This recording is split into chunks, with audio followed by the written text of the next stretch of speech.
السلام علیکم۔ آج کا موضوع ہے ذرا ہٹ کے مراد کے جو باتیں آج کل سیاسی ہو رہی ہیں ان کا پس منظر بیان کیا جا رہا ہے، اندر کی بات، بریکنگ نیوز۔ تو میں نے کہا ہم بھی کچھ ایسی باتیں شیئر کریں آپ سے جن کے بارے میں آپ کو تھوڑا بہت اندازہ تو ہوگا، لیکن پورے ٹھوس حقیقت یا ٹھوس پس منظر سامنے نہیں ہوگا۔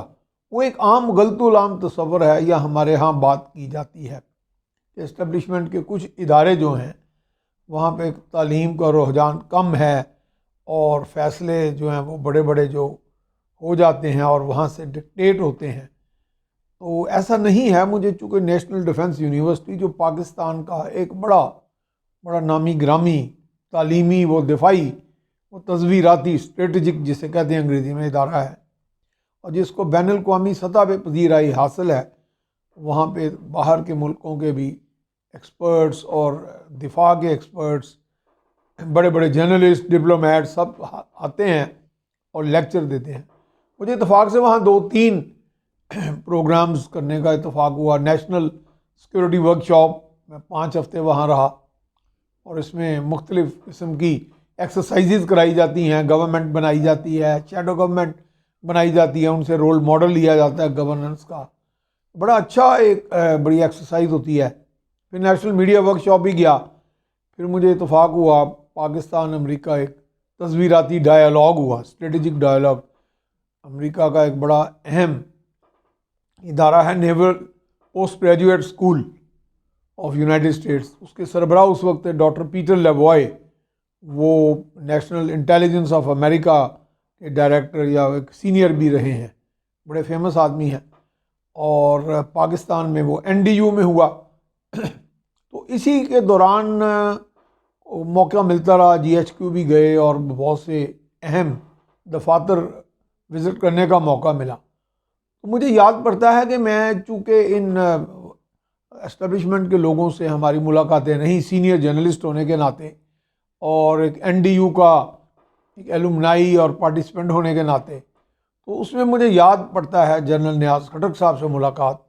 میجر جنرل نیاز کھٹک جو کسی زمانے میں 9 ڈو کے کمانڈر رہے ہیں، اور اس کمانڈر کی حیثیت سے وہ بغیر GOC کی سیکورٹی لیے دنیا کے نامور ترین، بلکہ میں سمجھتا ہوں بدنام ترین اور خطرناک ترین دہشت گرد بیت اللہ محسود کو ملے۔ تو یہ بھی ان کا ایک بڑا کارنامہ تھا۔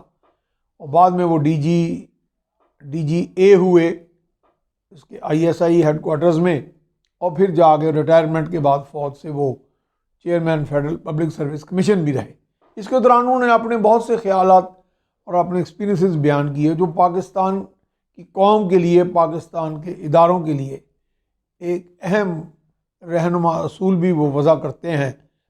تو ایک بات مجھے بڑی اچھی لگی، تو ایک دور میں کیری لوگر، تو میں پہلے NDU والی بات تھوڑی سی کمپلیٹ کر لوں۔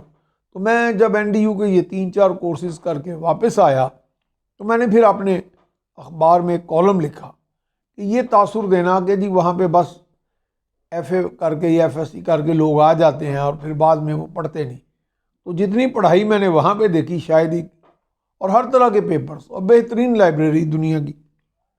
اب جنرل نیاز کھٹک صاحب سے میری ملاقاتیں جو ہے، تو وہ بیت اللہ محسود کا جو ان کا ایکسپیرینس رہا، وہ بھی ہم اگلی کسی ویلاگ میں یا ویڈیو میں بیان کریں گے۔ اب میں ایک بات تو بتاؤں گا کہ ایک زمانے میں بڑا ایک ہمارے ہاں میمو گیٹ سکینڈل ہوا۔ وہ میمو گیٹ سکینڈل، اس میں حسین حقانی پہ الزامات لگے، آصف علی زرداری کو بڑا کچھ کہا گیا کہ جی انہوں نے بیچ میں کچھ اس طرح اپنی سویلین سپریمیسی کا ایک ڈھونگ رچایا اور اس میں ترامیم کرائیں کیری لوگر بل میں۔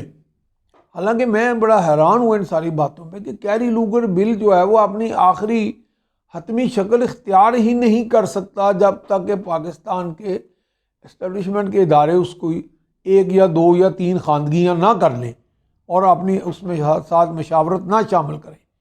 یہ بات براہ راست مجھے ہارسز ماؤتھ سے پتہ چلی، کیونکہ جنرل نیاز کھٹک جو تھے وہ کیری لوگر بل کا، ممکن ہے میں اس میں کوئی کنفیوز نہ اگر ہوں، مجھے یہاں تک یاد پڑتا ہے، چونکہ ٹائم فریم کا بھی مسئلہ ہے کہ کون سے ٹائم پہ کون سا ایکٹ بل جو ہے اس کا مسودہ آیا اور کون سے وقت میں بعد میں آیا مسودہ، ہو سکتا ہے میری ملاقات کے بعد دوسرا مسودہ آیا ہو۔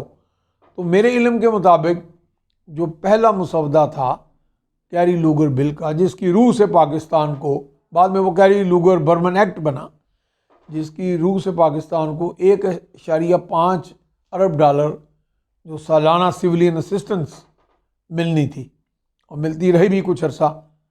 تو وہ جو تھا کیری لوگر بل کا جو اہم ایک مسودہ، باقاعدہ اس کی کئی خواندگیاں ہوئیں ہمارے حساس اداروں کے جو ہیڈ کوارٹرز ہے وہاں پہ، اور اس میں دیکھا گیا کہ پاکستان کی سیکیورٹی کے حوالے سے یا پاکستان کے جو پرائم وائٹل انٹرسٹ ہیں ان کے حوالے سے اس میں کوئی خامیاں، کوئی کمی یا کوئی ایسی شرائط تو نہیں لاگو ہوئیں۔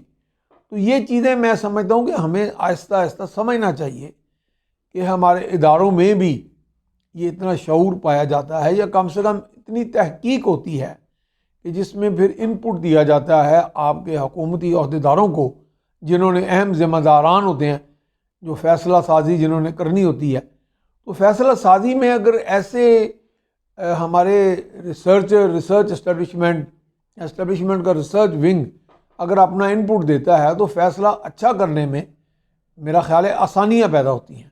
ایک آپ کو ایک پوری کی پوری تصویر سامنے آ جاتی ہے کہ کون سی جگہ پہ ہم نے کس مسئلے کو، کس لوپ ہول کو پلگ کرنا ہے اور کس چیز کو آگے بڑھانا ہے، کس کو پیچھے رکھنا ہے، اور سائڈ پہ کیا کرنا ہے اور لیفٹ پہ کیا کرنا ہے۔ تو یہ چیزیں میرا خیال ہے بڑی چشم کشا ہیں، اگر آپ نوٹ کریں تو اس میں سمجھتے ہیں ہم آگے پھر ہم آپ کو مزید اس میں احوال جو ہے بتائیں گے۔ اللہ حافظ۔